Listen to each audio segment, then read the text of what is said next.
The day Martin Winslow rode back into Hatcher's Creek, the sky over the Rockies turned a color that old-timers would later call prophetic. A deep, bruised violet shot through with amber, like the land itself was holding its breath. Nobody had seen him in 4 years.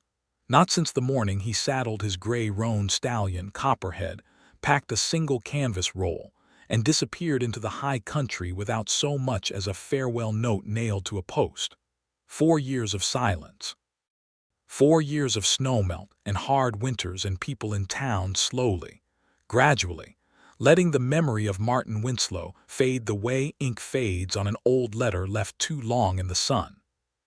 But he was back now, riding down the main road of Hatcher's Creek on the 12th of September, 1879, with a full beard the color of dark pine bark, a rifle across his saddle horn, and eyes that had seen too much solitude to be entirely comfortable looking at other human beings. He rode like a man who had forgotten how loud people could be, how many small sounds they made just going about their days, the creak of a wagon wheel, a child calling out to a friend, the sharp clang of a blacksmith's hammer finding iron. He looked different. Every person who caught a glimpse of him from behind a window or over a fence post thought the same thing before they thought anything else. Martin Winslow looked like the mountain had kept him and given him back slightly altered, the way rivers alter stones. He was harder in the jaw, broader across the shoulders, and there was a stillness about him now that had not been there before. The kind of stillness that comes not from peace but from years of being the only person in a very large, very quiet place. He did not stop at the saloon. He did not stop at the livery first, though Copperhead could have used the rest. He rode straight down the center of the main road and turned left at the general store, and anyone watching from the right angle could have followed the line of his gaze to a small white house at the end of Sycamore Street, the one with the yellow curtains in the front window and a kitchen garden that ran along the south-facing wall. The house where Fannie Dalton lived. Fannie Dalton was 26 years old that September, and she had the particular quality of a woman who has carried something heavy for a long time and learned to carry it gracefully. She was not tall, but she held herself as though she were, with a posture that her late mother would have approved of, and a directness in her dark eyes that made most men in Hatcher's Creek slightly nervous. Her hair was brown, the warm kind, almost amber in the right light, and she wore it pinned up during the day and loose only when she thought no one was looking. She ran the town's small schoolhouse on weekdays and helped the Reverend Alderman's wife, Clara, organize provisions for the church pantry on Saturdays. She was, by every measure the town of Hatcher's Creek used to measure a woman, a good and respectable person. She paid her taxes on time. She kept her garden neat. She was patient with the children in her classroom in a way that Mrs. Ellis, who had held the position before her, had never quite managed. She was kind to the old and the poor and the passing strangers who sometimes stopped at her door needing water or directions. She had also spent the better part of 4 years trying not to think about Martin Winslow, with the moderate success of someone trying not to think about a song that is already playing inside their head. The first she knew of his return was not sight but sound. Specifically, the particular sound of Copperhead's hooves, which she would have known anywhere, a slightly uneven beat in the right foreleg that had never quite corrected itself after the horse stumbled on loose shale during a summer ride 3 years before Martin left. She was standing at her kitchen counter rolling out biscuit dough when she heard it, and her hands went still the way hands go still when the body knows something the mind has not yet caught up to. She listened. The hooves stopped outside. She did not go to the window. She stood at her counter with her hands pressed flat into the dough and told herself it was someone else's horse, that the sound was similar but not the same, that 4 years was a long time and she was being foolish. She told herself this with considerable conviction for approximately 30 seconds, and then she heard the knock at her door 3 times, with the particular spacing of a man who is not entirely sure he has the right to knock at all, and something inside her chest performed a complicated maneuver that she could not have named. She wiped her hands on her apron. She walked to the door. She opened it. Martin Winslow was standing on her porch with his hat in his hands, turning the brim between his fingers the way she remembered him doing whenever he was uncertain of himself. And the sight of that small, familiar gesture, unchanged through 4 years, and all that distance nearly undid her entirely. "Fannie," he said. His voice was rougher than she remembered, as though it had gone slightly out of use, and he said her name carefully, like a man testing the weight of something precious before committing to lift it. "Martin," she said. Her voice came out steadier than she felt, which was a mercy. They looked at each other for a long moment in the fading September light, and the entire history of what had passed between them before he left, the evenings on her porch, the long conversations that stretched past dark, the night he almost kissed her and then stepped back as though he'd caught himself doing something dangerous. All of it hung in the air between them like wood smoke, present and diffuse and impossible to ignore. "I should have come back sooner," he said. "You should have," she agreed. He held her gaze, and something in his expression shifted, some long-held tension releasing, the way a knot releases when the right cord is pulled. "I need to explain some things," he said. "If you'll let me." Fannie Dalton had spent 4 years being reasonable about Martin Winslow. She had been reasonable about his absence, and reasonable about the hurt of it, and reasonable about the rumors that passed through the town like weather, that he'd gone to find gold, that he'd lost his mind, that he'd found a woman up in the mountains, that he was dead in a gulch somewhere and just hadn't been found yet.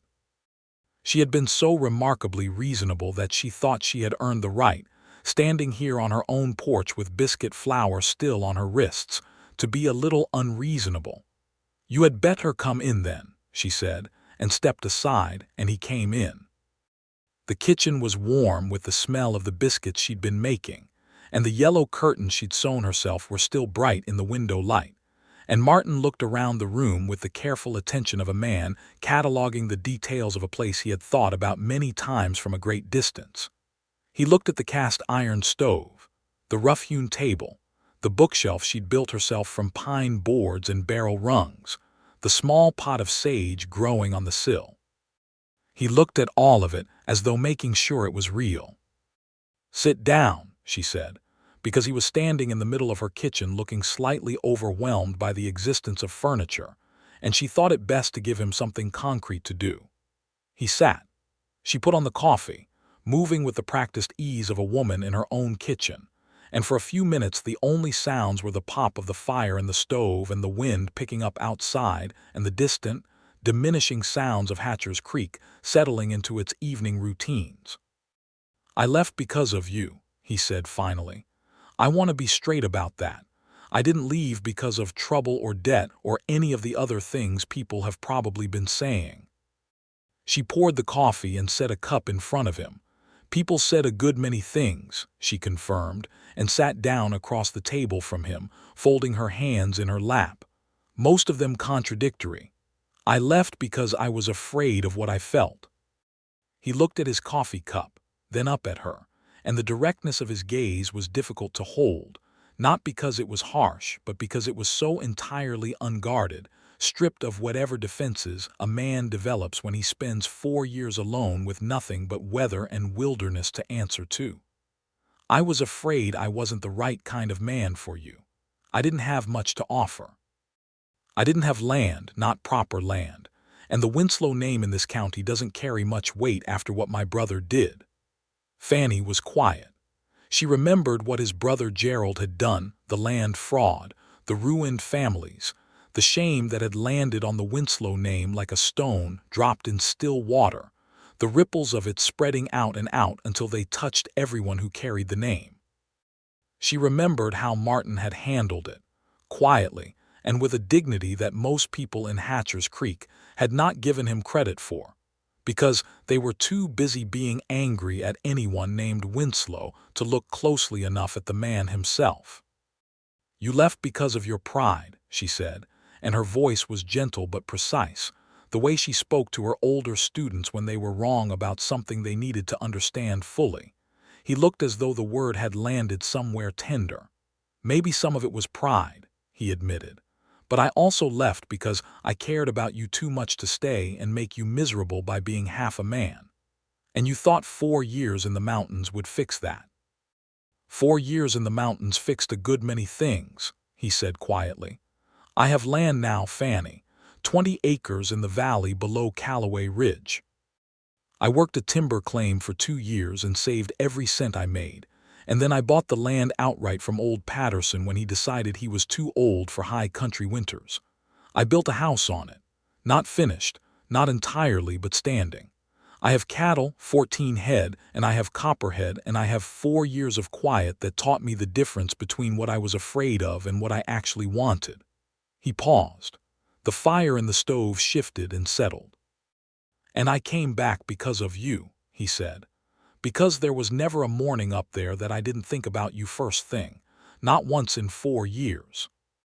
And a man can run from a good many things, but he can't run from what he thinks about at first light. Fannie looked at him across the table for a long moment. She looked at the weathering in his face and the steadiness of his hands, and the way he was watching her, not with the anxious desperation of a man who needs reassurance, but with the patient attention of a man who has learned to wait out long seasons, who knows that some things cannot be rushed. You broke my heart, she said clearly, because she thought it needed saying and because she had always believed that honesty was kinder than omission, even when it was harder to speak. I know it, he said. There was no deflection in it, no flinching. He said it the way a man says a true thing that he has had long enough to sit with. I'm sorry for it. I was a coward and I'm sorry. Something in her chest loosened, not entirely, not all at once, but enough. She picked up her coffee cup and held it with both hands. You can't just come back and say the right things and expect everything to be settled, Martin, she said. You understand that. I don't expect anything to be settled, he said. I'm not asking you to make up your mind tonight. I'm just asking if you'll let me try to be the man I should have been before I left, and you can decide whatever you like from there. She looked at him over the rim of her cup. 4 years had taught her some things too. They had taught her what his absence felt like, and they had taught her what her own life felt like in the shape of that absence, and she had learned with some difficulty to make her peace with it. But she had also learned on the quieter evenings when she was most honest with herself that making peace with something and no longer wanting it were not the same thing. I will not be anybody's second thought, she said. Not again. You were never my second thought, he said. You were the only thought I kept coming back to. That's why leaving was the hardest thing I've ever done. He turned his coffee cup in his hands, a gesture so like the way he'd turned his hat brim on the porch that she felt it again, that sharp-edged tenderness that she had thought 4 years of distance had finally managed to dull. And it's why coming back is the most important thing I've ever done. The wind outside had picked up fully now, rattling the kitchen window in its frame, and the lamplight made warm pools across the rough table between them. Fannie Dalton looked at Martin Winslow, and Martin Winslow looked at Fannie Dalton, and 4 years of separation lay between them like a river real and cold and requiring crossing, but crossable. Come back tomorrow, she said finally. Help me with the woodpile that needs splitting. The Hendersons were going to do it, but their eldest broke his arm and they've been too busy. Martin looked at her for a moment as though parsing the specific weight of the invitation, and then the corner of his mouth moved in what was almost a smile. You want me to split wood, he said. I want to see if you're still useful, she said, and there was the small beginning of something lighter in her voice, something that had been banked down for 4 years and was only now cautiously letting a little air at it. He nodded once. I'll be here at sunup, he said. He was. The town of Hatcher's Creek was not a small town in the way of places that minded their own business. It was a small town in the way of places where everyone's business is considered community property, and the return of Martin Winslow was the most interesting thing to happen since the railway survey men had come through the previous spring, and set everyone arguing about whether a rail line would bring prosperity or trouble, a debate that remained emphatically unresolved. By the morning after Martin's arrival, there were at least 3 different accounts of what had transpired at Fannie Dalton's house circulating between the general store, the barber shop, and the livery, none of them accurate, and all of them embellished to various degrees of drama. Hatcher Creek's people were not malicious about it, on the whole. Small towns in the Colorado Territory in 1879 ran on the currency of story, and Martin's return was genuinely interesting. A man who had gone into the mountains and come back changed, who had gone straight to a woman's door, was the kind of story that wrote itself. People were curious and people talked, and Fannie, who had lived in Hatcher's Creek long enough to understand the rhythms of its interest, was neither surprised nor particularly troubled by it. What she was, as she stood in her yard watching Martin Winslow split her woodpile with the efficient, unhurried swing of a man who has spent years learning what work actually requires, was considerably less composed than she would have liked. He had taken off his coat in the warming morning air and rolled his sleeves to the elbow, and there was something almost meditative in the rhythm of it, the lift, the split, the neat stack, and she watched him from the doorway of her kitchen with a cup of coffee cooling in her hand and thought about the complicated business of being sensible in the face of something you had spent 4 years grieving. "You're staring," he said without looking up. "I'm assessing your technique," she said. He set another log on the block. "And it'll do," she said and went back inside. He came in at noon when she called him for the midday meal, and they ate bread and leftover bean soup at her kitchen table, and the conversation moved differently than it had the night before, less weight to it, more ease, the way a river moves differently once it's past the steepest section of its fall. He told her about the land he'd bought, the house he'd built, the way the first winter up there had nearly killed him, not from the cold but from the particular madness of silence, and how he'd learned, eventually, to work with it rather than against it. She told him about the school, about the children who had cycled through her classroom in the past 4 years, about the Henderson boy who could solve mathematics problems in his head faster than she could write them on the board, and who she had high hopes for, about the drought that had come through in the summer of 1877, and the way the town had pulled together for it, and about the 3 families who had pulled apart instead and left, 2 of them for California and 1 for Denver. She told him about her father, who had passed in the winter of 1878, a quiet death, peaceful in his own bed, which she was grateful for, though the grief of it had been real and heavy, and the kind that hits its hardest not in the immediate moments, but in the ordinary ones, the times you turn to tell someone something and remember suddenly that you cannot. Martin listened the way he always had, with his whole attention, the way that had distinguished him from most men. She had known men who listened partly, while thinking of what they wanted to say next, who heard the surface of words without attending to the shape beneath. Martin had always listened as though he understood that what people said and what they meant were often not the same thing, and that the space between those two required careful attention. "I'm sorry about your father," he said. "He was a good man. He treated me fairly at a time when most people in this town were not inclined to." He paused. "I should have been here." "You should have," she said again, and this time it was softer, carrying less reproach and more of something else, a simple truth, 2 people acknowledging together the shape of a road not taken. "I know," he said. The days that followed established themselves into a tentative pattern. Martin had taken a room at the boarding house run by Mrs. Proctor on the east end of town, a respectable establishment that had the advantage of being far enough from Fannie's house to prevent gossip becoming anything more scandalous than it already was, but close enough that the walk to Sycamore Street took only 10 minutes. He came most mornings to help with the various repairs and tasks that had accumulated around her property during the years when she had been doing everything herself, and she found that she did not mind having him there. She minded, in fact, rather the opposite. She minded that she did not mind, which was its own problem. On the 3rd day of his return, he encountered Tom Aldridge outside the general store. Tom Aldridge had been one of the men most loudly aggrieved by Gerald Winslow's land fraud 5 years back, and he had transferred a good portion of that grievance onto Martin by proximity of surname, despite the fact that Martin had had nothing to do with his brother's crimes, and had, in fact, been the one to alert the county sheriff when he first discovered what Gerald was doing. None of this had entirely redeemed Martin in Aldridge's view, and the sight of him now apparently healthy and intact and in town again clearly did not improve Tom Aldridge's mourning. "Martin Winslow," Aldridge said, planting himself in the middle of the boardwalk with the deliberate posture of a man making a statement. He was a big man, red-faced, with a foreman's disposition that had not mellowed with the years. "Figured you were dead."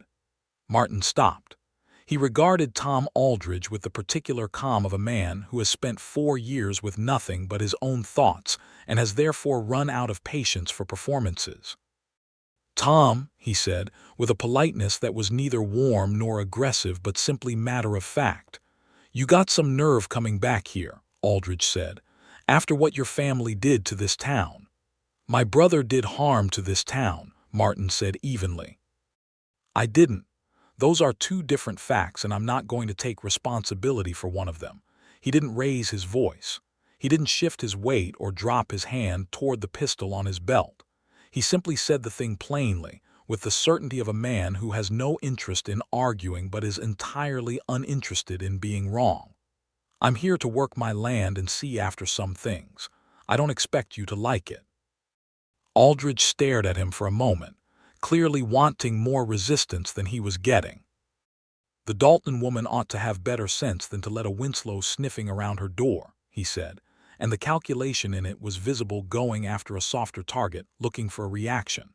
Something shifted in Martin's expression, a temperature change subtle enough that only someone watching closely would catch it.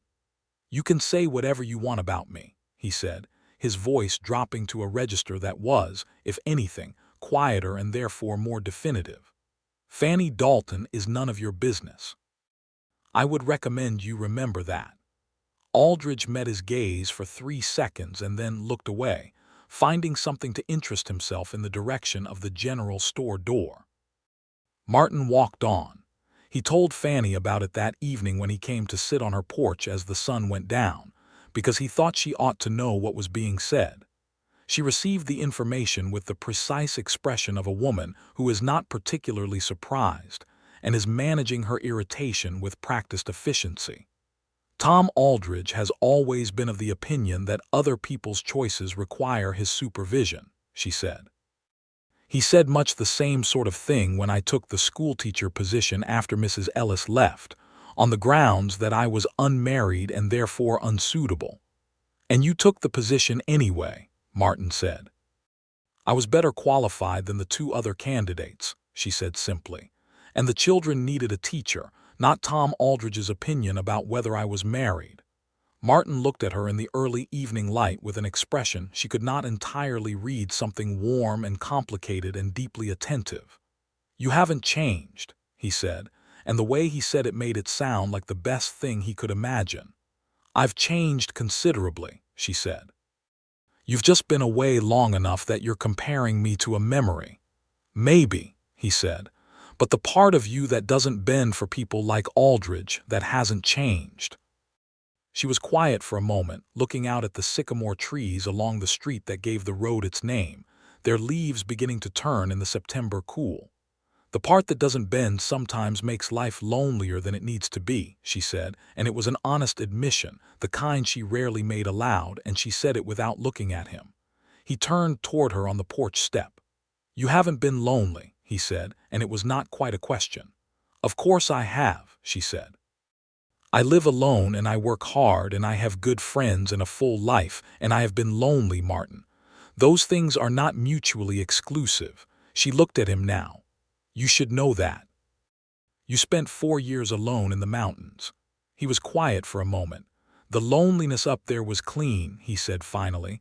"Like cold water. It was hard, but it made sense. Loneliness here in a town full of people always seemed worse to me. You can feel it sharper when there are people all around." "Yes," she said softly, "that's exactly it." They sat together in the fading light. the particular comfortable silence of two people who have known each other long enough that silence doesn't require filling, and something in the air between them shifted again. Incrementally, the way light shifts in the last hour before dark, not dramatically but continuously, moving steadily towards something that would eventually be complete. On Friday of Martin's first week back, there was the matter of the Peterson brothers. Elias and Roy Peterson were not bad men exactly, but they were men who had grown up in a county where the rules were often more suggestion than enforcement, and had developed from this a certain looseness with respect to what belonged to them and what merely ought to. They had been troubling various people in Hatcher's Creek for the better part of 2 years, overgrazing a shared pasture that they did not own, shorting merchants in their payments, and claiming the invoice was wrong, being generally difficult in the way of men who are calculating enough to stay just shy of real trouble. What they did on Friday afternoon was come to the schoolhouse. Fannie's students had been dismissed for the day, and she was alone in the building, erasing the board and sorting through the composition papers her older students had turned in that morning, when Elias Peterson walked in without knocking. He was a lean man in his mid-30s, dark-eyed, with the particular quality of someone who has decided that charm and menace are interchangeable tools. He wanted to discuss the patch of land behind the schoolhouse, a strip of ground that technically belonged to the town, and that the school used for the children's outdoor lessons, and the small vegetable garden that Fannie maintained with her older students as a teaching exercise. He and Roy had apparently decided that this strip of land would suit them better as a paddock, and he had come, with the particular confidence of a man who has never dealt with anyone unwilling to be intimidated, to make this known. Fannie Dalton told him clearly and without hesitation that the land belonged to the town, that the town's use of it was on record at the county office, and that she had no authority to cede it even if she wished to, which she emphatically did not. Elias leaned against the doorframe. "Now, Miss Dalton," he said, in the tone men use when they want to make their condescension sound like reason, "there's got to be some arrangement that suits everyone." "There is an arrangement," she said, setting her papers down and giving him her full attention, because she had always found it best to give problems her full attention rather than the fraction she was willing to admit to. "The arrangement is the one registered at the county office. If you have a competing claim, you can make it to the county recorder, but you will not make it to me in my own classroom." Elias looked at her for a moment with the expression of a man recalibrating. Roy appeared in the doorway behind his brother, larger and less articulate, carrying the physical weight of the implied threat. "Be a shame if those pretty windows got damaged," Roy said, which was Roy's idea of subtlety. Fannie was in the process of forming a response to this, a measured one, because she knew that measured responses were more effective in the long run than heated ones, even when the heated response was what you actually wanted to give, when a new presence appeared in the doorway. Martin Winslow was not a violent man. It should be understood from the outset that he was not the kind of man who solved problems with his fists as a preference. But he was a very large man who moved with the unhurried certainty of someone who has not spent 4 years in the high country being afraid of anything smaller than a mountain lion, and his appearance in the schoolhouse doorway had an immediate and clarifying effect on the atmosphere. "Everything all right, Fannie?" he asked. His voice was completely neutral. He wasn't looking at Elias or Roy Peterson. He was looking at her. "These gentlemen were just leaving," she said. Martin turned his attention to the Peterson brothers with the particular expression of a man who has looked at a situation and arrived at a conclusion before anyone else has finished their first sentence. He said nothing. He simply stood in the doorway and looked at them. Elias Peterson weighed the scene with the quick practical calculation of a man who has avoided real trouble by correctly assessing odds. He straightened up from the doorframe. "We'll continue this discussion another time, Miss Dalton," he said, which was a retreat dressed as a promise, and Fannie recognized it for what it was. "The county office is open weekdays," she said pleasantly. The Petersons left. Martin moved aside to let them pass without making a particular point of it, and they went past him without looking up, which was notable in itself. When they were gone, Martin came fully into the schoolhouse and looked at her with an expression she could not quite parse, something between admiration and worry.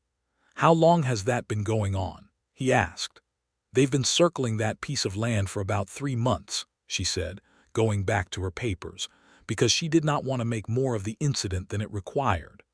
"I've written to the county office twice about formalizing the town's claim on it. It should be resolved by spring." 3 months, he said, and there was something in his tone that she recognized, the tone of a man finding out that something bad has been happening in his absence and recalculating the cost of that absence.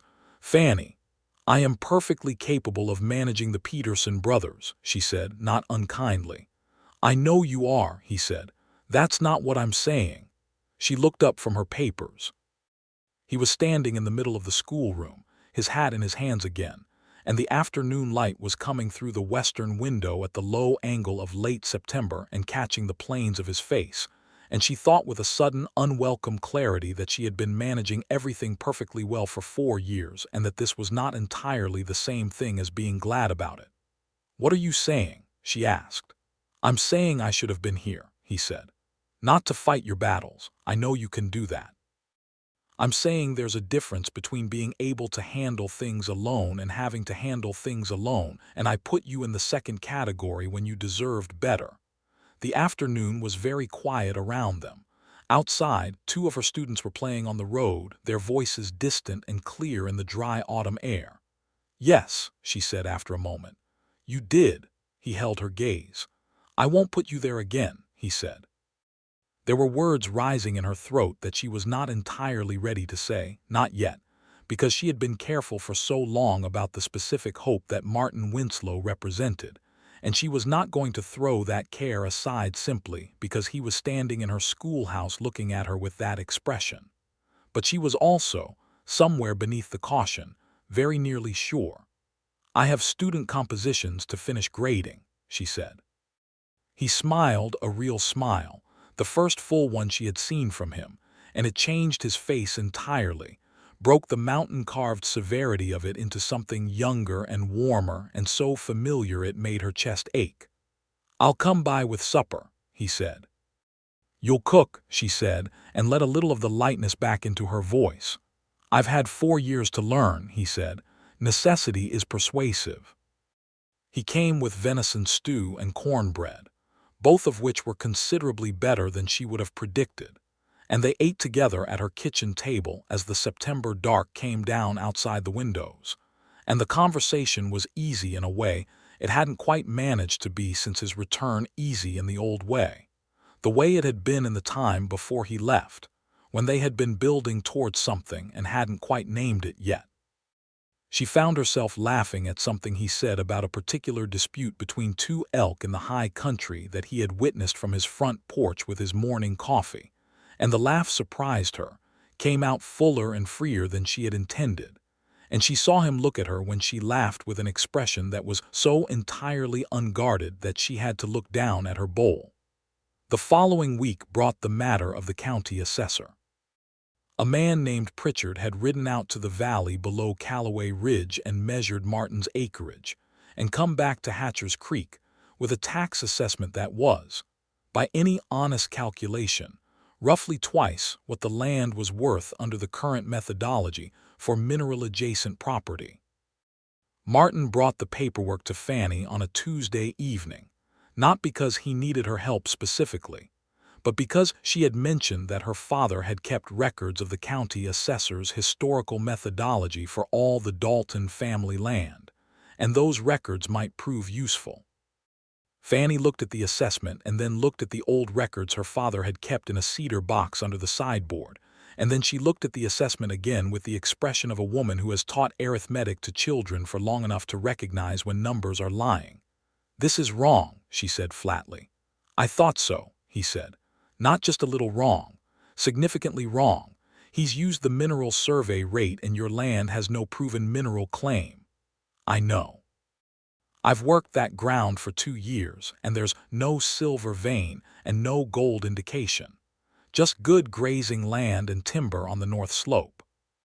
Then you need to file a challenge with the county board, she said, already moving to her desk for paper and ink. I'll help you write it. We should pull the Callaway Ridge survey maps from 1875. They should be on file at the county seat. They'll show the assessed mineral boundaries clearly and your land doesn't fall within them. Fannie, he said. She was already writing. It should be filed within 30 days of the initial assessment, so we have time, but not a great deal. The county board meets in November and you want to be on the docket. Fannie, he said again, and something in the way he said it made her look up. He was watching her with that same expression, warm, attentive, complicated.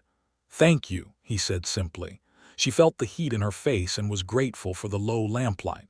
It's a straightforward administrative matter, she said briskly, looking back down at her paper. Someone has to catch these things. Not everyone would catch them, he said, and not everyone would sit down to fix it on a Tuesday evening. She did not say anything to that, but her handwriting was perhaps slightly less precise than usual for the next few lines. They drafted the challenge together, with Fannie writing and Martin supplying the specific details of the acreage and its features, and it took most of the evening. When they were done, the fire had burned lower and the room was cooler, and she made more coffee and they sat for a while in the quiet. And somewhere in that quiet something that had been tentative between them became less so, became more settled, like furniture that has been moved to a new arrangement and realizes, after enough time in the new positions, that this is where it was always supposed to be.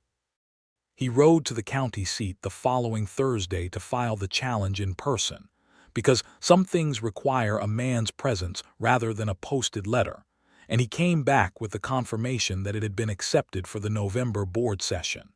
He told her this at the door of her schoolhouse after her students had gone home, and she received the news with a satisfaction that was possibly more personal than strictly administrative. Good, she said. Now you only have to show up in November and be right, which shouldn't be difficult since you actually are. Having you on my side helps, he said, and there was a weight to the word side that was not about tax assessments. October came in on cool air and the smell of wood smoke, and the mountains above Hatcher's Creek turned gold and red along their lower slopes, and Martin Winslow's presence in town stopped being news in the way that new things stop being news once they become familiar, and became instead simply a fact.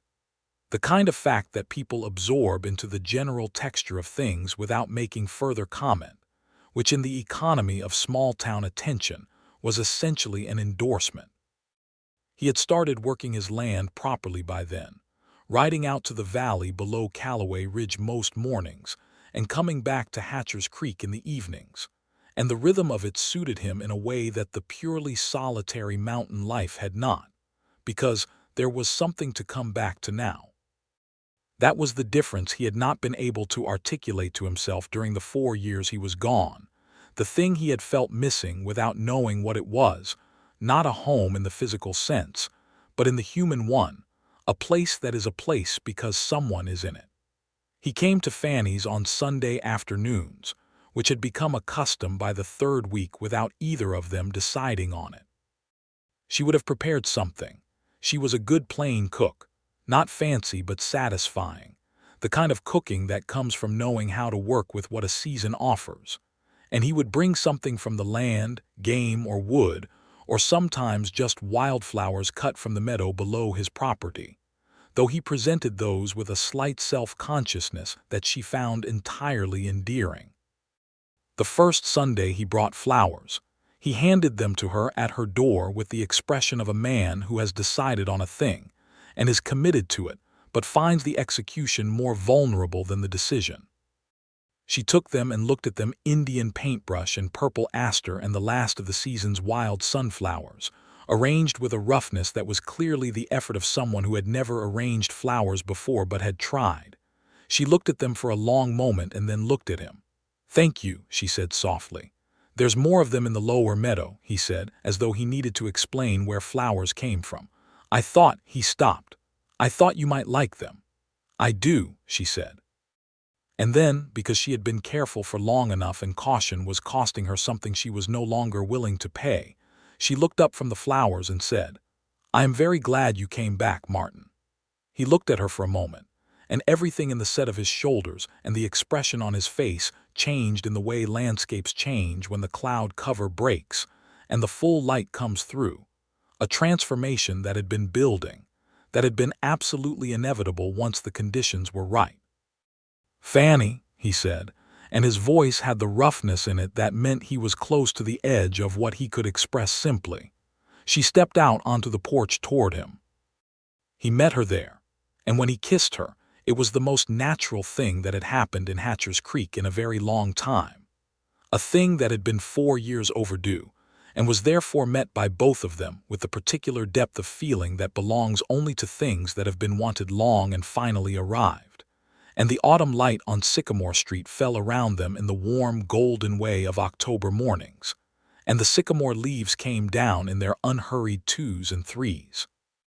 And neither of them was in any hurry at all. He pulled back and looked at her, and she looked at him, and both of them were slightly unsteady in a way that had nothing to do with balance. "I've wanted to do that since about 5 minutes after I first met you," he said. "I know," she said, and the little smile at the corner of her mouth was something he had seen before in memory and was considerably better in person. "You knew," he said. "Martin," she said patiently, "I have been teaching in this town for 4 years, and before that I was raised in it. I have very good observational skills. Of course I knew." He laughed and she laughed, and they stood together on her porch in the October morning, and Hatcher's Creek went about its business around them, and the mountains above the town were very beautiful in their autumn gold. What followed was a courtship that the town of Hatcher's Creek could have predicted to the syllable, had it been paying even moderate attention, which it very much was. Martin came by every day that did not require him to be at the land from first light to last. They went riding on 2 Sunday afternoons when the weather permitted, up into the foothills along the trails she knew from childhood, and he showed her the particular way. The light hit the ridgeline above his valley at noon, and she showed him the grove of cottonwood trees along Pickerel Creek where her father had taken her fishing when she was small. They shared their histories with the generosity of people who have been holding them for too long in isolation, and are finally glad to put them down in front of someone who will receive them carefully. She learned that he had grown up in the eastern part of the county in genuine poverty, that his father had died of a fever when Martin was 12, and left his mother with 4 children and a failing farm, that Gerald, 7 years older, had been the one who'd clawed the family back to something like stability through schemes that had become less honest as they became more successful, until the land fraud had undone everything he'd built. That Martin had left for the mountains not only because of Fannie, but also because the name Winslow had become a millstone he didn't know how to carry in a place where everyone knew its weight. He learned the specific shape of her grief about her father, not just the death itself but the years before it, when her mother was already gone and it was just the 2 of them, Fannie and her father in the white house on Sycamore Street, and she had been 22 and newly appointed to the schoolteacher position and trying to be everything at once. He learned that she had turned down one formal proposal of marriage from a man named Carver who had come through town as a land agent in 1877 because she had liked him well enough but not in the right way, and she had understood by then the difference. "Were you lonely after you turned him down?" Martin asked one evening, genuinely curious. "Not about turning him down," she said. "I was lonely in the way of knowing what you want and not having it, which is different." "What did you want?" he asked, and the question was not careless. She looked at him across the kitchen table in the lamplight in the evening quiet of October and said simply, "This. Someone who listened like you listen and saw things like you see them. I had been patient about it."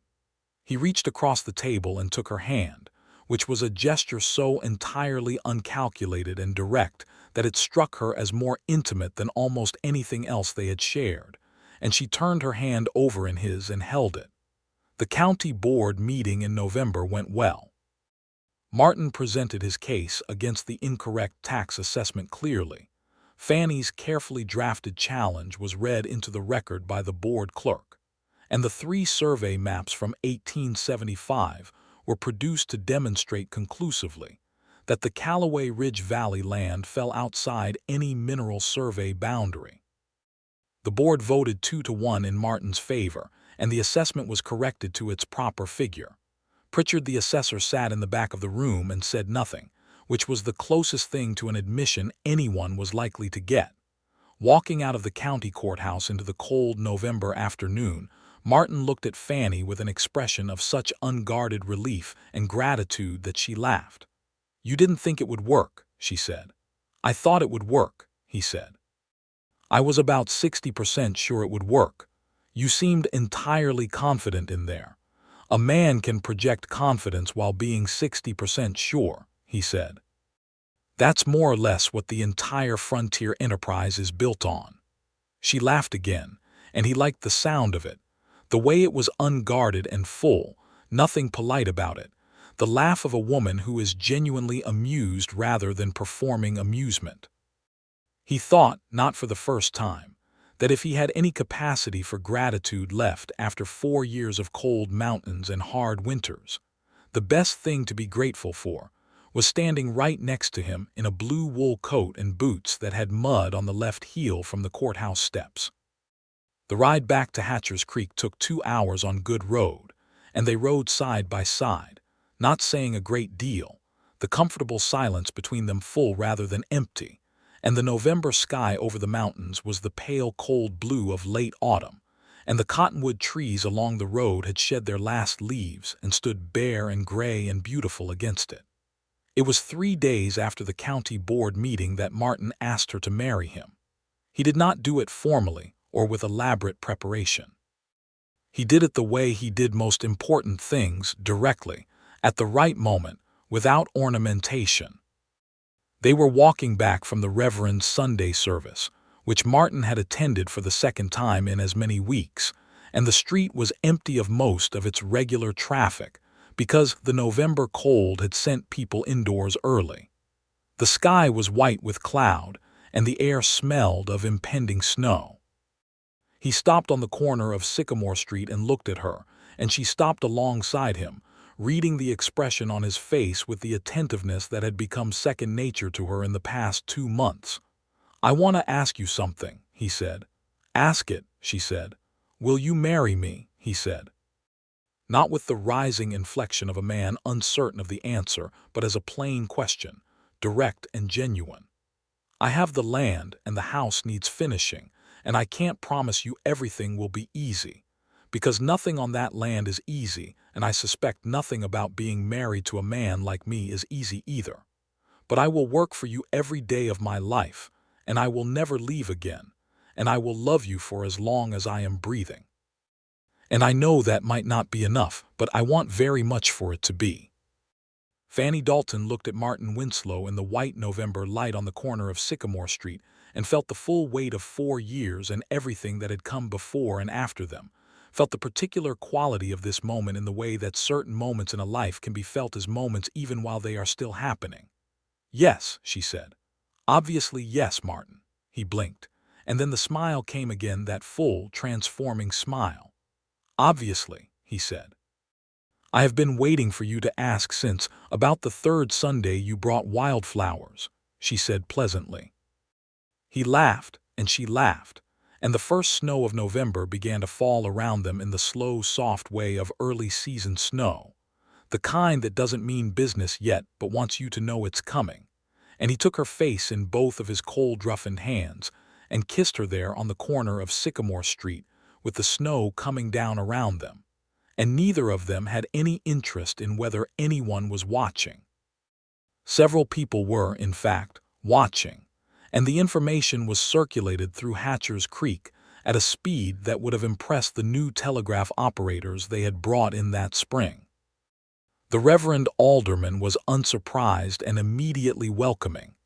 He had, in the way of good ministers, been watching the situation between Fannie and Martin with the practical patience of a man who trusted the general direction of things.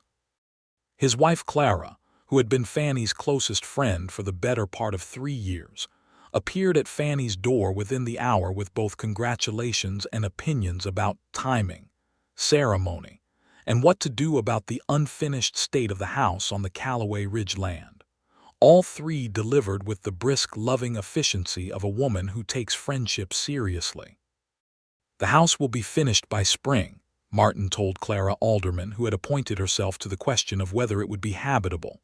"What does finished mean exactly?"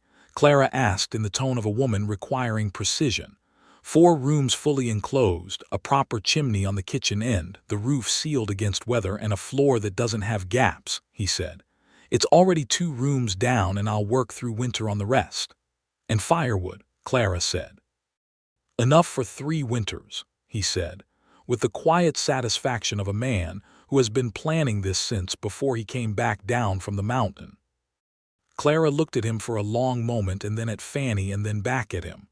"All right," she said. "March, then, before the spring thaw turns the roads to mud." "March," Fanny agreed. "March," Martin said. The winter that followed was the kind of winter that settles the question of whether 2 people are genuinely suited to each other, because it strips away the easy seasons and requires the management of difficulty. And the way 2 people manage difficulty together tells you more than any number of pleasant autumn afternoons.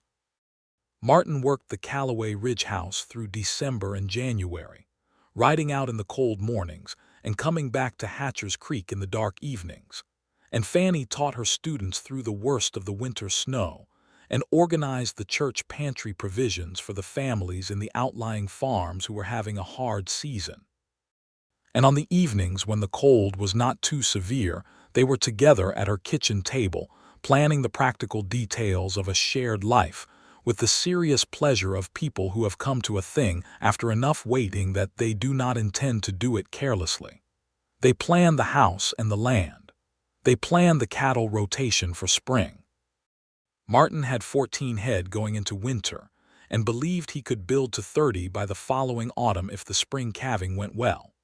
Fanny had thoughts about which of her students were old enough to be hired as occasional help on the land in summer, which would serve both the ranch and the family economies of the students involved.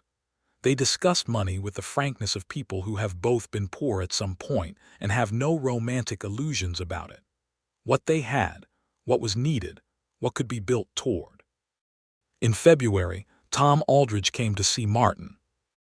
Not to start trouble this time, but with the stiff, effortful bearing of a man doing something difficult because he has decided it is right. He found Martin at the livery and stood in the cold barn doorway and said, without preamble, that he had been unfair in the things he'd said about Martin specifically, as opposed to Gerald, and that he'd been wrong to lump the 2 of them together. Martin listened to this with his complete attention and then said, "I appreciate that, Tom." He paused.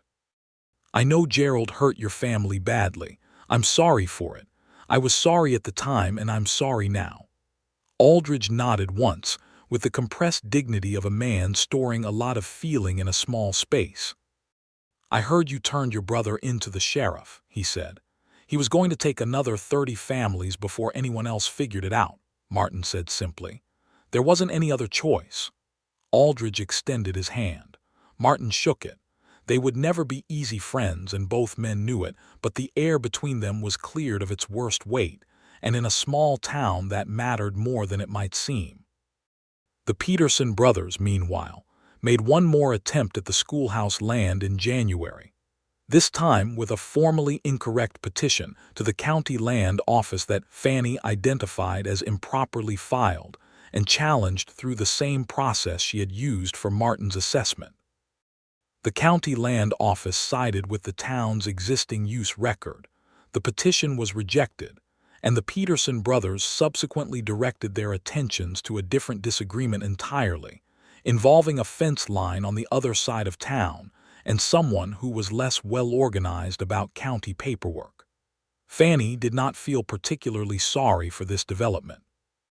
The 3rd week of March, 1880, Fannie Dalton and Martin Winslow were married in the church on the hill above Hatcher's Creek on a morning that was cold but clear. The sky above the mountains, the particular deep blue that comes after weather has passed, and the air has been scoured clean by it.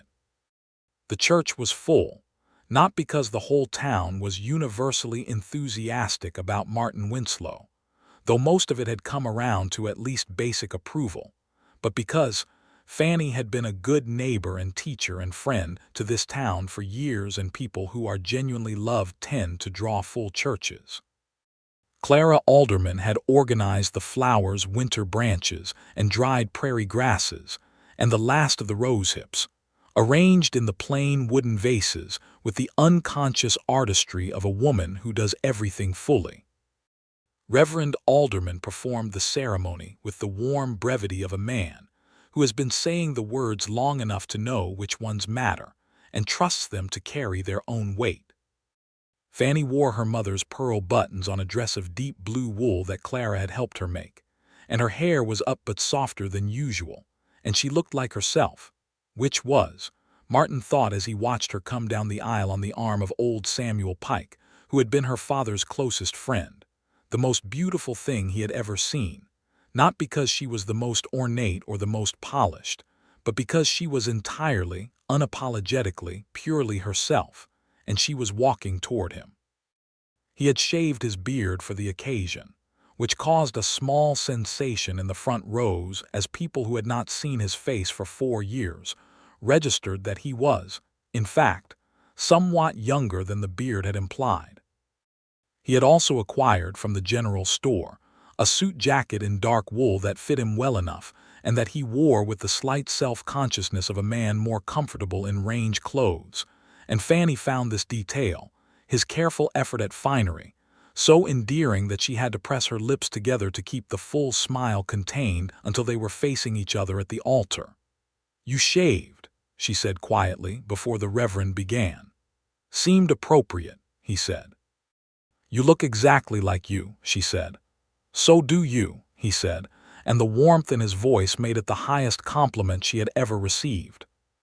The Reverend married them in the old words, the ones that had been used for so long they had worn smooth as river stones, and when he reached the part about promises, Martin made them with the quiet certainty of a man who has thought about a thing from every angle and arrived at his answer, and Fannie made them with the clear directness of a woman who means what she says and has learned, through some difficulty, to be precise about the things she wants.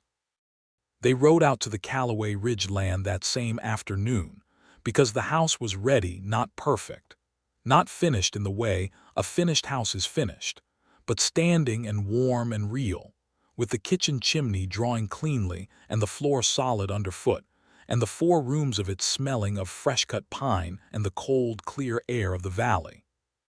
Martin had put yellow curtains in the front window, which he had made himself from yellow oilcloth, and which were not quite the same as Fannie's proper curtains, but represented effort and intention and a man's memory of what he'd wanted to come back to. And she stood in the doorway of her new kitchen and looked at those yellow curtains and felt something so complete and full that she could not have put a name to it. "The curtains need work," he said, coming to stand behind her, reading her expression. "They're perfect," she said, and meant it entirely, and turned around to look at him in the last of the afternoon light coming through those yellow curtains into the clean pine kitchen, her husband, this man who had gone into the mountains and come back changed and come back hers, and she reached up and put her hands on either side of his face and kissed him with everything she had. The spring that came to Callaway Ridge Valley in 1880 was generous. The cattle calved well 12 new head born into the spring grass, bringing the herd to 26. The kitchen garden that Fannie laid out along the south wall of the house was ambitious by Martin's estimation, and proved him right by her performance, producing more than they needed and enough left over to send baskets to the Hendersons and the Pike family through the summer months. Martin had always known how to work, but working now had a different quality, a different weight to it. There was the pleasure of working toward something that was specifically yours, not just the land claim or the cattle count, but the life accumulating around the labor, the meals at the end of the day, and the evenings on the porch watching the valley fill with the blue dusk of mountain evenings, and the woman beside him who was smarter than he would ever be and funnier than he deserved, and who had, improbably and wonderfully, decided he was worth waiting for. Fannie continued to teach in Hatcher's Creek through the spring, riding the 4 miles to town on the bay mare she had named Clover, which Martin had purchased from the Hanson farm as a wedding gift, and which had the best disposition of any horse either of them had ever encountered. The ride to town and back became a part of her days that she valued, the time alone on horseback in the open country, the particular quality of the early morning air over the valley.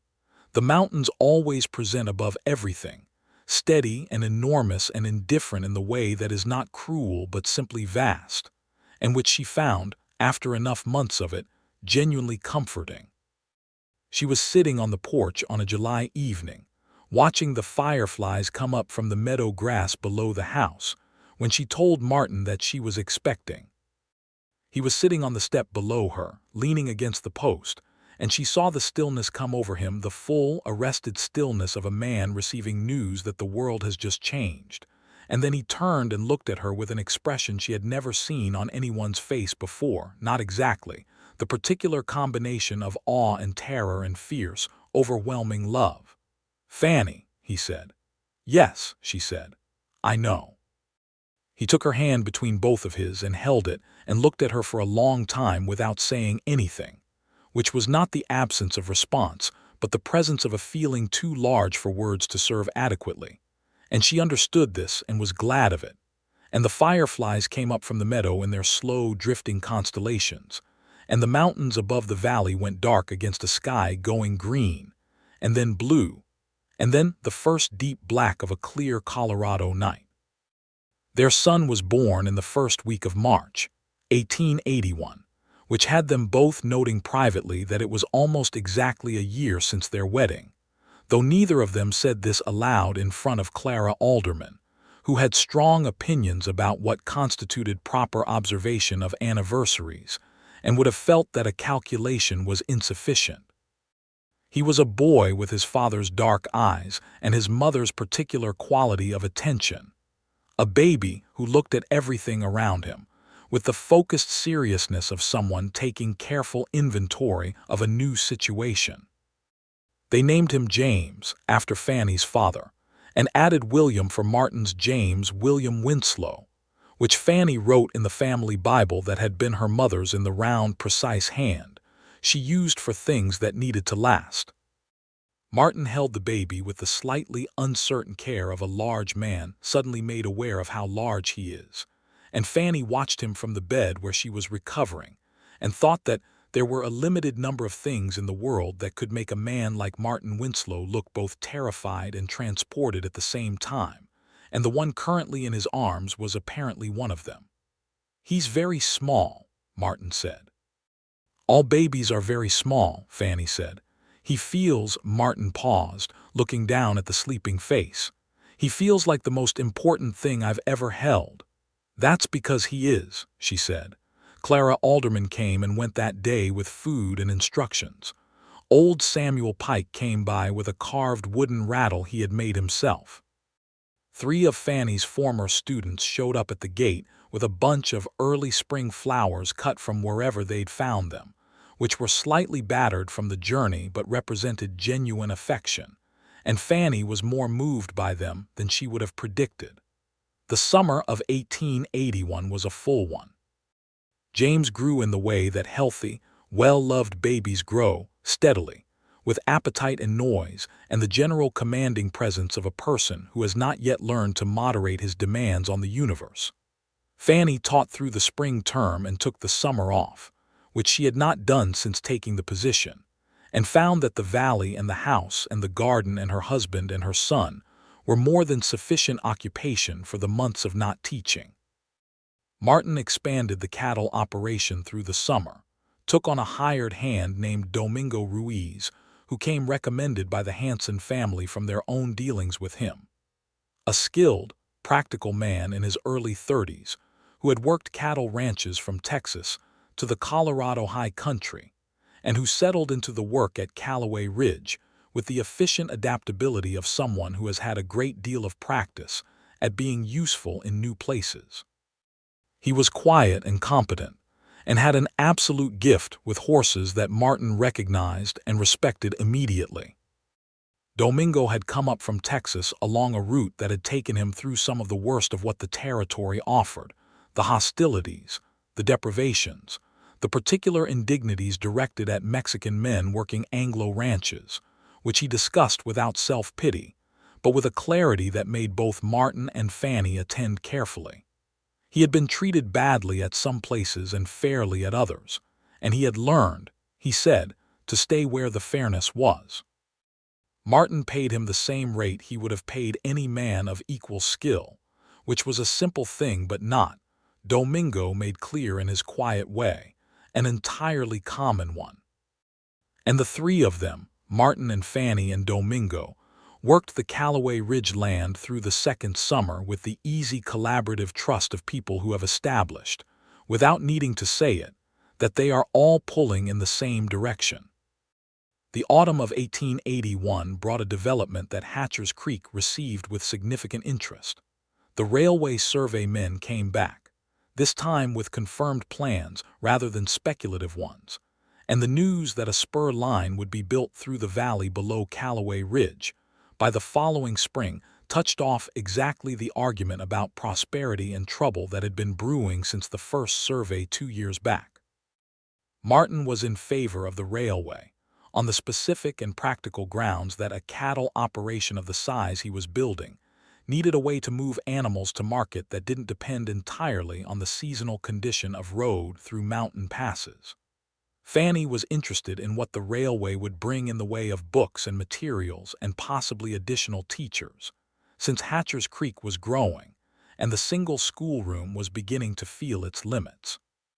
The town's various opinions on the railway constituted the central community argument for the better part of the winter of 1881–1882, and Martin and Fannie found themselves, to their own mild amusement, on the same side of it in every particular, which they had not planned but which seemed, looking at it, entirely logical. By the spring of 1882, James was walking with the characteristically unstable confidence of a 1-year-old who has decided that falling is simply a feature of the enterprise rather than a reason not to attempt it. And Fannie was expecting again, and the railway was indeed being built through the valley below the house, and the sound of the crews working in the distance had become a feature of the Callaway Ridge mornings, arriving with the light, departing with the dark. The second child, a girl they named Catherine Eleanor for Martin's mother, Catherine for no one in particular, but because they both agreed it was a good name, was born in October of 1882, delivered by the same doctor who had delivered James, and attended to by Clara Alderman with the same brisk, loving efficiency. She was a different baby than James had been, quieter and more observant, watching things from the beginning with a focused solemnity that made Fannie think of Martin as a young man, trying to understand the world before he committed to any conclusions about it. Martin, holding Catherine for the first time, said nothing for so long that Fannie finally said, "Martin." He looked up from the baby's face. His eyes were wet, which he made no attempt to conceal. "I keep thinking," he said, "that I almost didn't come back." "But you did," she said. "I almost didn't," he said again, with the particular weight of a man confronting a near miss that only becomes visible in retrospect, the full cost of the path not taken only calculable against the richness of the path that was. "Martin," she said, and her voice was firm and tender in equal measure, which was the combination she had discovered she used when something required him to hear it fully. "You did come back. You came back, and here we are. That is what is true," he nodded. He looked back down at Catherine. "I know," he said. "I'm grateful for every day of it." "Good," she said. "Now let me have her. She needs feeding, and you need to go tell Domingo that it's a girl and he can stop pacing outside." Martin laughed the full laugh, the one she loved, and kissed his wife on the forehead and transferred the baby with careful hands and went to tell Domingo, who had indeed been pacing outside the kitchen door in a pattern that had worn a small oval in the dirt. The railway spur reached Hatcher's Creek, in April of 1883. The official arrival of the first train was an occasion of such civic excitement that even Tom Aldridge, who had been opposed to the railway on general principles of suspicion, found himself at the station platform with his hat in his hands, watching the thing come in with an expression of grudging wonder that was more honest than he would have liked. The whistle of the engine was a sound that changed the landscape it moved through, and everyone on that platform felt it. The sense of the world reaching in, the valley below Callaway Ridge suddenly connected to everywhere else in a way it had not been before, with all the possibility and complication that implied. Martin shipped his first cattle by rail that autumn, 16 head to a market in Denver, and the price he received was 30% better than the best he had ever gotten by road, which proved the financial argument for the railway in a single transaction, and caused him to stand in the kitchen that evening and make a calculation on the back of an envelope that made him very quiet in a satisfied way. Fannie watched him do the calculation and did not say "I told you so," because she was not that kind of woman, but she did say, pleasantly, "Favorable numbers."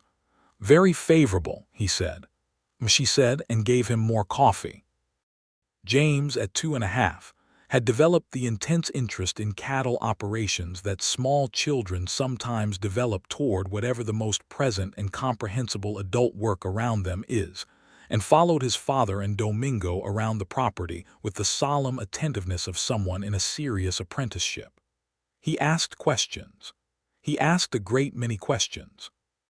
He asked, in fact, more questions per hour than any adult in the vicinity could entirely keep up with, and Martin answered them all with the unhurried seriousness of a man who believes that a child's questions are worth treating as real questions.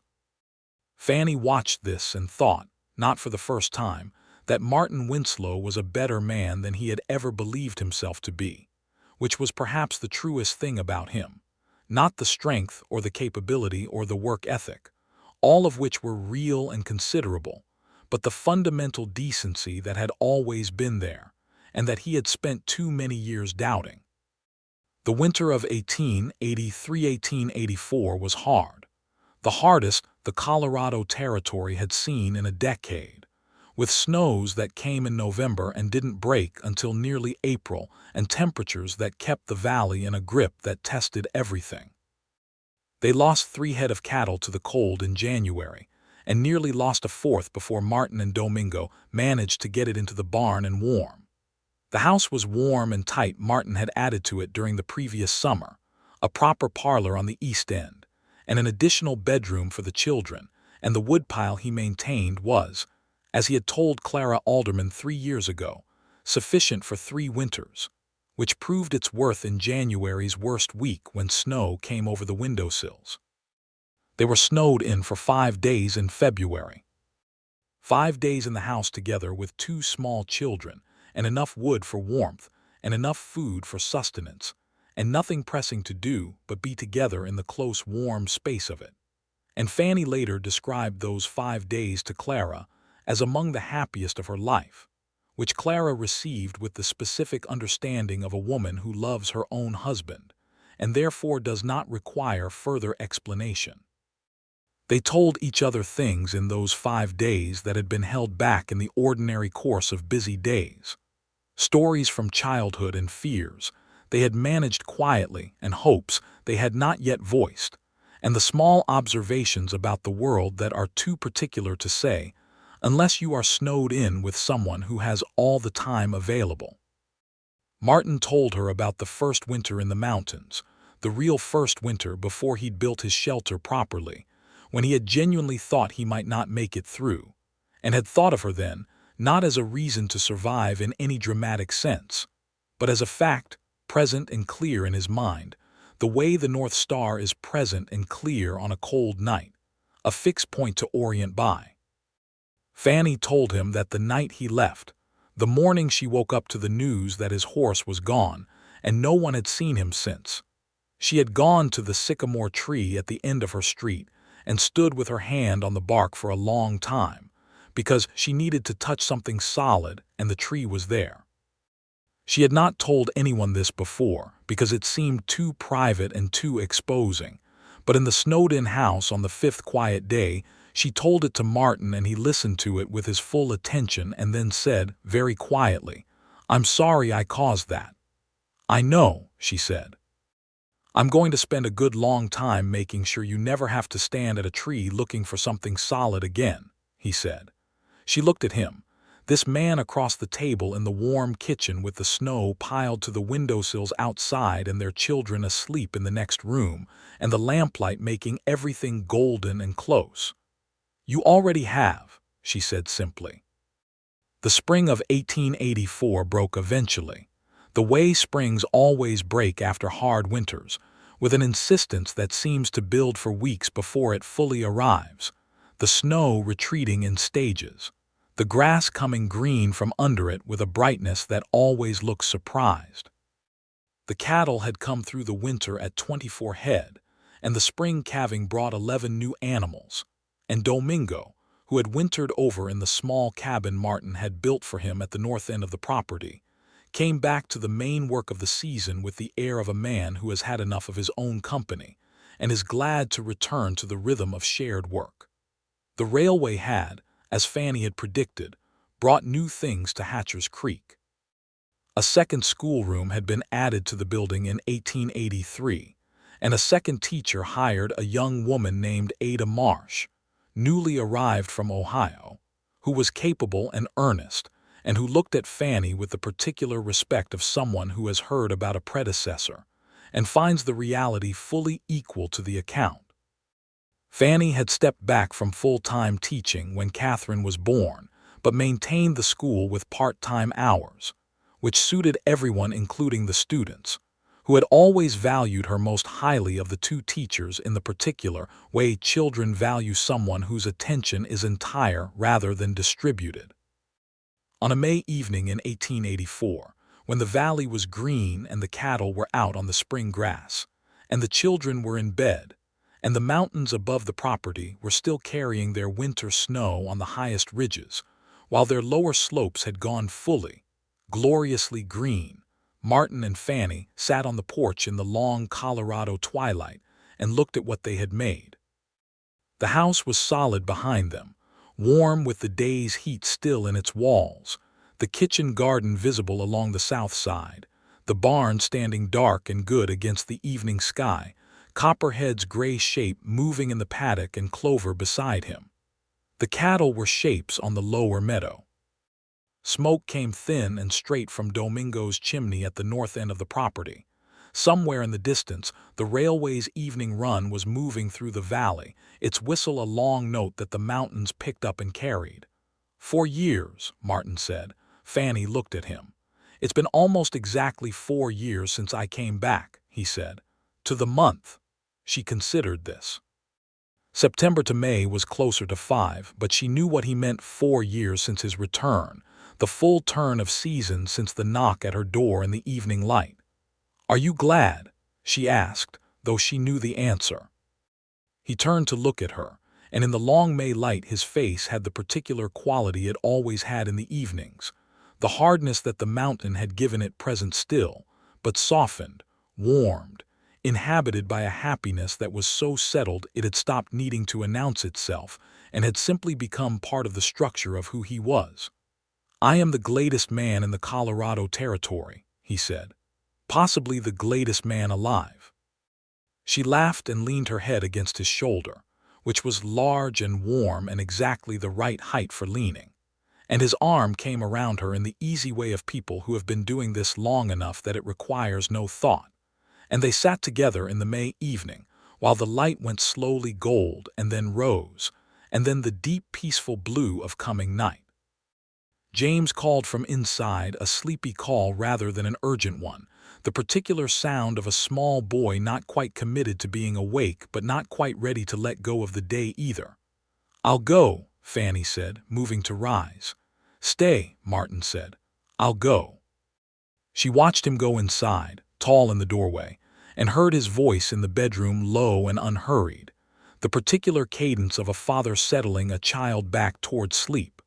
And the sound of it was so thoroughly good that she pressed her hands flat on her knees and looked at the darkening mountains, and felt, with absolute completeness, the specific weight and texture of a life well arrived at.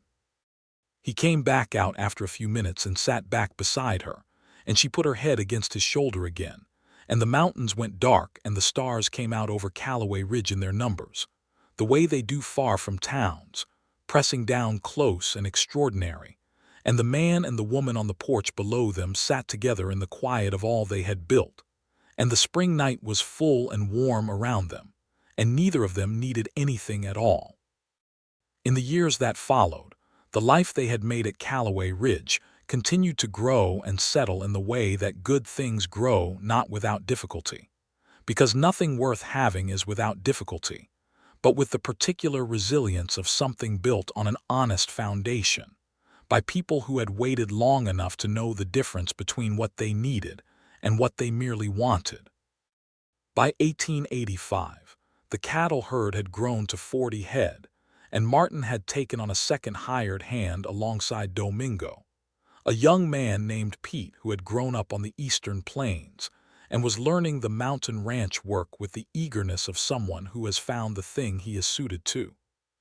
The ranch was providing well, and Martin had repaid every cent of the money he'd borrowed against the property in its first year, and owned it free and clear in a way that still, sometimes, in the morning, when he stood on the porch with his coffee and looked at the valley below, struck him as something close to miraculous.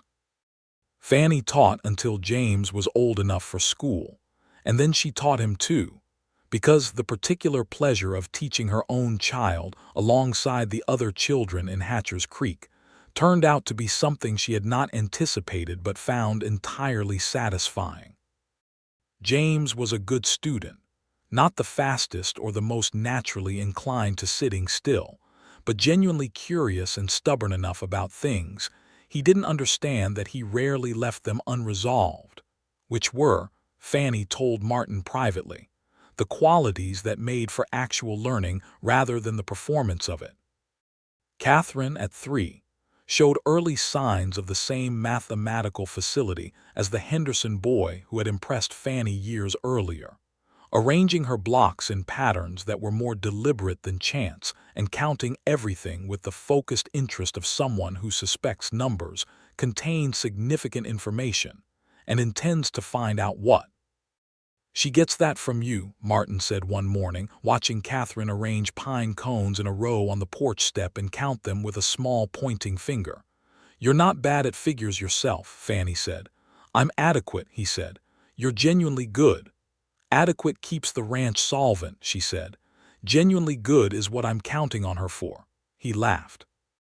The Reverend Alderman retired from the church in 1886, his health finally requiring a quieter life in the lower valley, away from the high country winters. Clara came to say goodbye on the morning they left Hatcher's Creek, and she and Fannie embraced for a long time in the way of women who have been each other's best counsel through the significant passages of their lives. And Fannie cried a little and Clara cried rather more, and Martin and the Reverend shook hands and said the things men of their generation said when they meant something deeper than their words, and it was a genuine loss but a gentle one. The kind that comes from people going well into the next season of their lives, rather than being taken badly from the present one. Hatcher's Creek grew through the late 1880s in the way of towns connected to railways, more quickly than it had planned for, with more people arriving than the existing structures were built to accommodate. A second general store opened. A doctor established a proper practice in a building on Main Street rather than operating out of his home. A hotel went up beside the railway station in 1887, 3 stories, which was the tallest building in town, and caused considerable comment about ambition. Martin and Fannie were, by this period, among the established families of the valley, not the wealthiest, because there were ranching families who had been there longer and had built larger operations, but respected and settled in the particular way of people who have proved themselves through seasons and difficulty, and shown themselves to be good neighbors and fair dealers, and the kind of presence that a community organizes around rather than away from. Tom Aldridge stopped being difficult after the winter of 1884, when his own ranch had taken losses from the cold, and Martin had sent Domingo over with two of their hands for 3 days to help get Aldridge's cattle through the worst of it without being asked, and without expectation of return. Tom Aldridge was a man of firm opinions, but he was not, at bottom, unjust, and he recognized what he had been given and factored it into his accounting of Martin Winslow without making a production of having to revise it. Elias Peterson moved away from the county in 1886, following some land deal that went wrong in a way that involved the county sheriff and a conversation about the legal definition of misrepresentation. Roy went with him. Fannie noted their departure without ceremony. In the spring of 1888, Fannie told Martin she was expecting for the 3rd time. James was 7 and Catherine 5, and the house was full in the particular way that houses with children are full, not just of people but of noise and activity, and the constant productive chaos of small human beings engaged with the world. And the news of a 3rd child was received by Martin with the same quality of feeling he had showed both times before, slightly different in texture because it was his 3rd time but no less complete. "You're crying," Fannie observed, not without tenderness. "I'm not crying," he said, with the conviction of a man making a statement he intends to stand behind regardless of the evidence. "Your eyes are wet," she said. "It's dusty," he said. She laughed and put her arms around him, and he held her in the kitchen of their house on the land he had built from nothing. And outside the kitchen window the valley was green with April, and Copperhead moved in the paddock, gray and steady, and the mountains above everything stood as they had always stood, enormous and patient and old. The 3rd child, another boy, born in November of 1888, they named Robert, and he arrived with a volume and a declaration of presence that differed considerably from his quieter older siblings. He was a loud, cheerful, decisive baby who seemed to have arrived with opinions already formed and simply requiring a voice sufficient to express them, which he developed with notable efficiency. Domingo, who had by this point been at the ranch for 7 years and occupied a position somewhere between employee and family member without anyone needing to define it precisely, said that Robert had the loudest voice of any creature born on the property, including cattle, and said this with the tone of a man who has given the comparison serious thought. Martin held Robert on the evening of his birth with the same expression he had worn each time, the same awe, the same transparent love, and Fannie watched him from the bed and thought that she would never stop being grateful for this man's face when he held his children, for the unguarded truth of it, for the fact that 4 years in the mountains had stripped away whatever armor he had once tried to carry and left something honest and complete in its place. The last days of 1888 brought snow to the Callaway Ridge Valley in the usual abundance, and Martin and Fannie sat by the fire after the children were in bed, and the house was quiet, Robert sleeping in his cradle nearby with the profound commitment of a well-fed baby, and the fire made its warm sound, and the snow fell past the window, and the mountains were dark masses against the deep Colorado sky. "Are you happy?" Fannie asked, not because she doubted the answer, but because some things need to be said in words, need to occupy the space between two people as a spoken thing and not just a felt one. Martin looked at her across the firelight. He looked at her the way he had looked at her from that first evening when she had opened her door to a man with his hat in his hands, that same complete and careful attention, but warmer now, settled in the way that things settle after years of being genuinely true.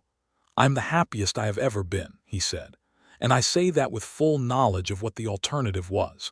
He reached for her hand. "You are the reason I came back, Fannie, you know that." "I know," she said. "Everything I have, this house, this land, these children, this life, it starts from the fact that I came back," he said. "And I came back because of you. Because I thought about you at first light for 4 years and finally had the sense to understand what that meant. "It took you long enough," she said, and smiled. "I was always better at the mountains than the important things," he said, with the rueful honesty of a man who knows his own failings well enough to name them. "You made me better at the important things." "You made yourself better," she said. "I was just here." "That was everything," he said simply. She looked at him in the firelight, this man she had waited for and who had come back changed and come back hers, who had built this life with her from bare ground and cold winters and stubbornness and love. And she thought that there was no better account of a life than this, that you had loved well and been loved well in return, that the work had been real and the home solid and the people in it known and cherished down to their roots. "I'm glad you came back," she said. "I'm glad you let me in," he said. Outside, the snow continued to fall on the Callaway Ridge Valley, and the mountains above it were quiet in the deep winter dark.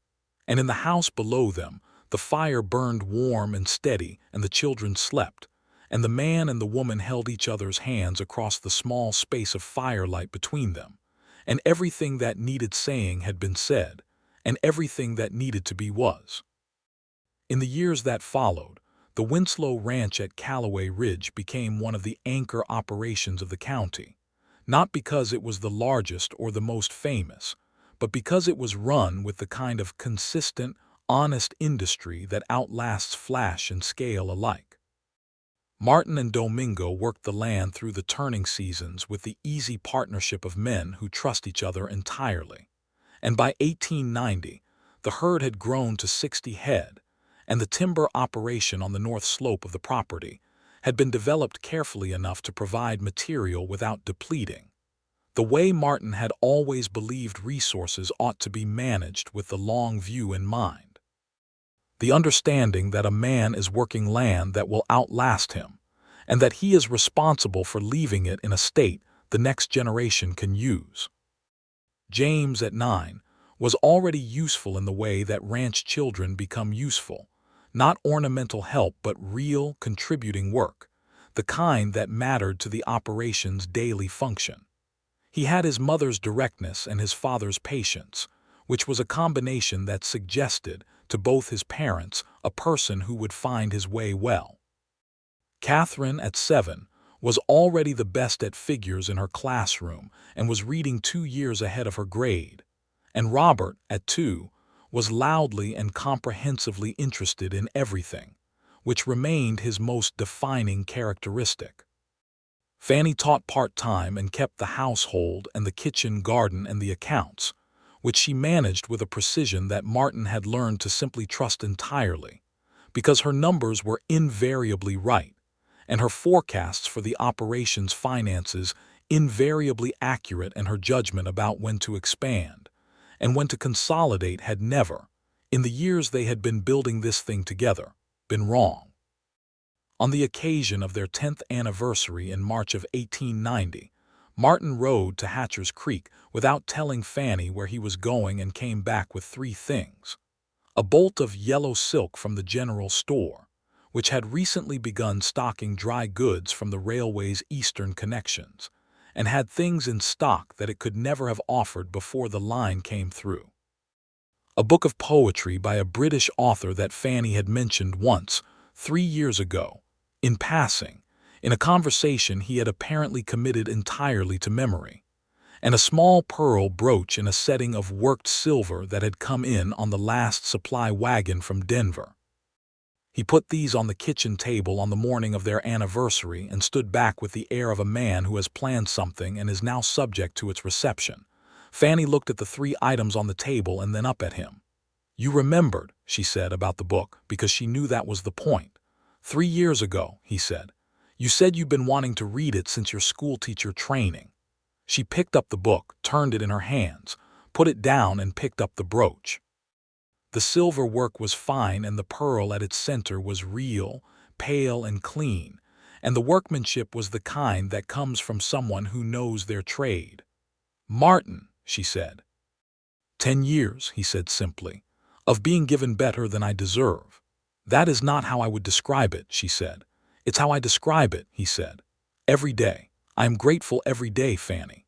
She put the brooch down carefully and went to him and put her arms around him, and he held her the way he always held her, thoroughly and without reservation, the full embrace of a man who has decided there is no value in half measures when it comes to the things that matter most.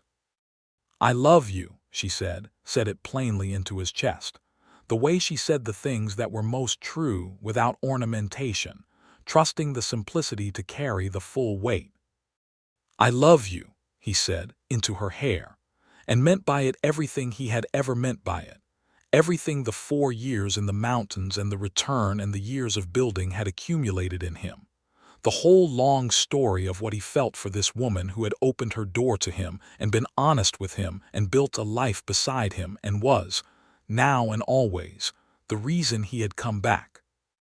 The Colorado sky above Callaway Ridge was the deep spring blue of a good year's beginning, and the mountains were solid and beautiful against it, and the valley below the house was green with the particular bright green of early April, and the cattle were out on the spring grass, and the children were somewhere on the property making the productive noise of children engaged with the world, and Domingo was working the north fence line, and the house behind them was warm and real and standing.